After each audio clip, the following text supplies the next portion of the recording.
Good day, ma'am.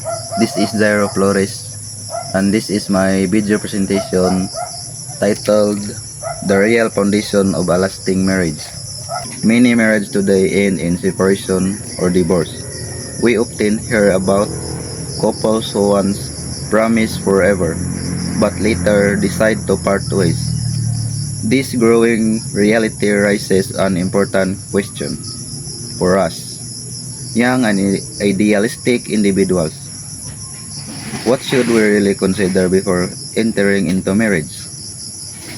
First, emotional maturity is one of the most important foundations of marriage. Being in love is not just about butterflies in the stomach or sweet messages every night. It's about understanding, patience, and the ability to handle conflict with respect. When both partners are emotionally mature, they can face challenges without hurting each other or giving up easily. Second, financial stability should also be considered.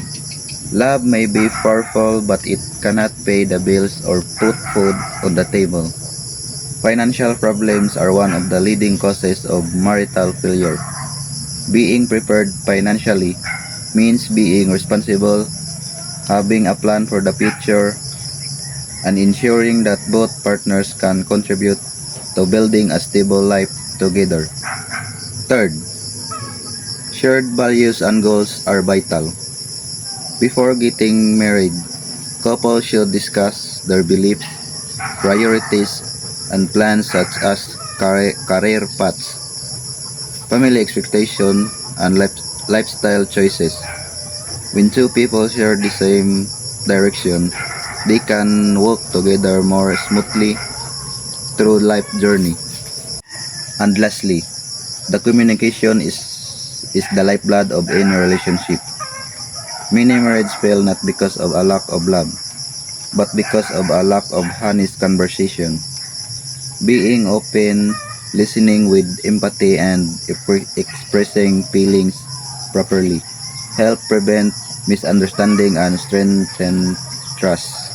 In conclusion, marriage is not something to rush into. It is a lifelong commitment that demands maturity, readiness, and mutual respect. As young people, we should remember that love alone is not enough. It must be built upon understanding, stability, and shared purpose. That's all my idea about marriage. Thank you. That's all